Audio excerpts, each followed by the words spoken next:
Atenção. 1, 2.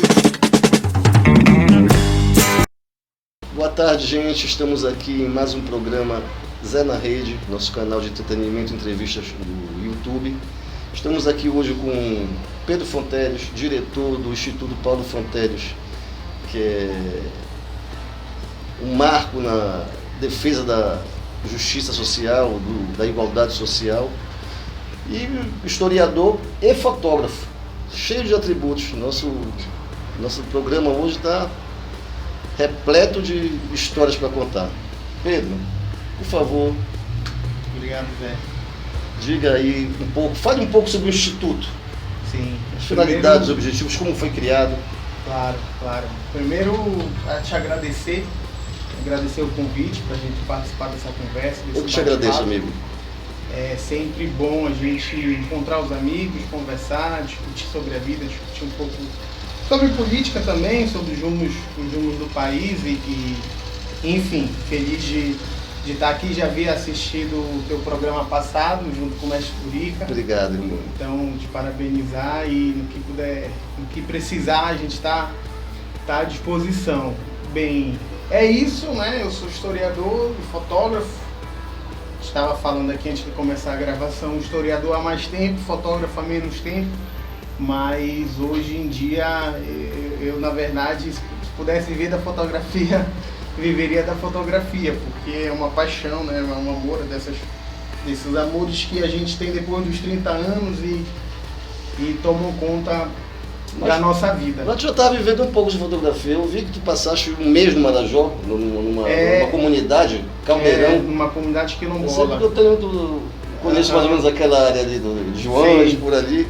E bora falar um pouco da fotografia, então, que já começou assim, depois a gente vai falando do Instituto.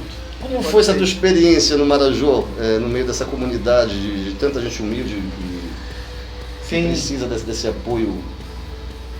Sim, esse é um trabalho recente, começou na verdade com outros fotógrafos, é um trabalho coordenado pelo João Ripper. O João é talvez o principal fotógrafo documentarista vinculado a essa questão dos direitos humanos no país, né? Um fotógrafo do Rio de Janeiro, assim, muitos prêmios nacionais, etc. E ele faz, todo o trabalho dele sempre é vinculado com os povos tradicionais, com essa questão dos direitos humanos, da luta por direitos. Eu fiz parte, junto com alguns outros fotógrafos, desse projeto do chamado Bem Querer Marajó, junto com o Estúdio 10, que é uma... Como diria Raul Seixas, meu amigo Pedro, me diga, como foi que começou a tua paixão pela história, para tu chegar a ponto de fazer uma faculdade e te dedicar a esse ramo? A esse ofício, né? Olha, Zé, na verdade, assim, eu tenho, enfim, na escola sempre gostei de história, né? E história, na verdade, não foi minha primeira faculdade. Antes de fazer história, eu fazia comércio exterior. Administração, comércio exterior. Exatamente. E estava tentando direito, mas eu estava, na verdade, ali com 18 anos, eu estava assim, numa fase meio difícil, porque não estava me encontrando no curso, então meio que não sabia o que fazer, não gostava do curso, estava pensando em prestar para direito, e minha filha a minha filha ia nascer, né? A Renata, a mãe da minha filha, engravidou, e aí eu estava, não estou gostando da minha faculdade, não tô avançando na faculdade, vou ser pai e agora, né? O que eu faço?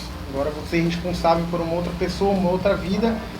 E aí, nesses dilemas, assim, cara, o que eu gosto de fazer? Fiquei refletindo, falei, eu gostava de história, era bom de história na época da escola. E assim fui, e aí fui resolver fazer história para meio que dar um rumo na minha vida, né? E aí, obviamente, aí me apaixonei, né? Me encontrei no curso e me formei, enfim, virei historiador, trabalhei na área, trabalhei com pesquisa, fiz todos esses ritos, né? Fui bolsista, projeto de pesquisa, etc. E aqui estou, então foi meio que assim, também foi por acaso, não foi nada muito planejado nem pensado. Entendi. E hoje, como é que tu vês o Brasil em relação à sua política, a essa polarização que existe no país entre esquerda e direita? O que é que tu achas desse cenário hoje no Brasil? Assim, primeiro que eu acho que a minha geração, né, eu poderia falar assim a nossa geração, mas acho que a tua geração enfrentou também outras batalhas, né? Mas acho assim que do ponto de vista da minha geração, daqueles assim que estão na casa Já dos quase da 30 mesma anos, geração, Pedro, não me derruba.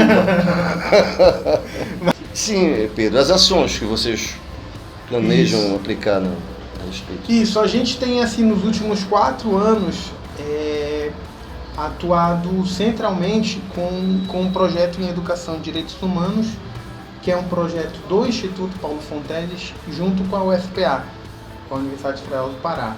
Então, por exemplo, nós tivemos uma etapa até o ano passado, que era trabalhar cursos de promoção e multiplicadores em direitos humanos. Então a gente tinha turmas por todo o estado, por todas as regiões do estado, e a gente fazia cursos em direitos humanos, né? Com movimentos sociais, junto à universidade, estudantes, pesquisadores, etc. Hoje a gente tem inclusive como consequência, resultado desse. Então, Zé, a gente tem atuado nos últimos anos junto centralmente assim num projeto que para nós é muito importante. Inclusive é um convênio junto ao UFPA, e ele é na perspectiva de formação de defensores em direitos humanos. Então, por exemplo, no ano passado a gente teve cursos em todas as regiões do estado, né? A princípio seriam presenciais e por conta da pandemia, da Covid-19, foram todos online. Mas a gente fez essas turmas, a gente construiu turmas por todas as regiões do estado, turmas que envolviam estudantes, intelectuais orgânicos da nossa classe, da luta política, professores, movimentos sociais. Então essa é uma perspectiva do nosso trabalho, nessa questão da educação em direitos humanos, avançar na consciência e na promoção, né, dos direitos humanos. Esse ano, inclusive como consequência desse trabalho, a gente tem feito articulações com várias instituições daqui da nossa cidade, do nosso estado. Uma delas é por exemplo, com a SEMEC, com a Secretaria Municipal de Educação, em que a gente está construindo e editorando vários materiais educativos em direitos humanos. Por exemplo, junto à SEMEC, nós vamos levar para todas as escolas de Belém cartilhas para discutir racismo e combate à discriminação. Então, serão cartilhas educativas que vai servir desde a formação para os professores, para os educadores da rede, como também para as próprias crianças. Uma capacitação que vocês vão... Isso, é uma grande formação, né? Um grande debate, uma grande discussão com uma linguagem apropriada, com uma linguagem amazônica, para que as nossas crianças se reconheçam nessa cartilha educativa, né? E fazendo o link com aquilo que a gente falava, né? Traduzir esse debate que às vezes fica muito aqui em cima na superestrutura dos direitos humanos para o dia a dia, para a realidade das pessoas. De quem precisa, na verdade, de quem está, na verdade, envolto direto com a causa, né? Exatamente. Então o IPF, o Instituto, tem atuado nessa perspectiva, né? Esse tem sido a nossa prioridade, a educação em direitos humanos. Para nós é o que dialoga com o atual momento, né? Aqui com o nosso programa, damos continuidade à entrevista com Pedro Fonteles. E agora nós vamos falar um pouquinho da história do Instituto Paulo Fonteles. Como surgiu, como foi criado, quais são os objetivos, qual a tua atuação dentro do Instituto? Zé, o Instituto Paulo Fonteles em Direitos Humanos, é uma iniciativa, sobretudo nossa, dos filhos do meu pai, né, do Paulo Fonteles. Todos estão envolvidos. Todos estão envolvidos, mas obviamente que é preciso destacar o papel do Paulinho, né? Sim, meu amigo Paulo. Que muito faz falta. Demais. a iniciativa principal de formulação do Instituto, da compreensão da importância de uma ferramenta dessa aqui no estado do Pará, nesse estado tão marcado pela violação de direitos humanos, foi muito protagonista com Paulinho, né? Paulinho pensou e Paulinho Primeiro tocou...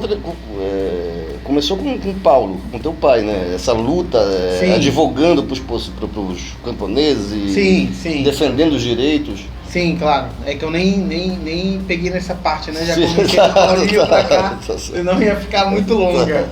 Mas é evidente que é isso. Assim, a tradição da nossa família, a partir da luta do nosso pai, do Paulo Fonteles, toda a atuação dele como militante em defesa dos direitos humanos, pela reforma agrária, como deputado comunista que foi. Enfim, mais o Instituto propriamente dito foi pensado pelo Paulinho. E tocado pelo Paulinho, né? Com muito brilhantismo, inclusive. E junto, evidentemente, com todos os nossos irmãos. Junto com Juliana, junto com Ronaldo, junto com João, cada um contribuindo meio naquilo um pouco da sua área, né? E da sua vivência de vida.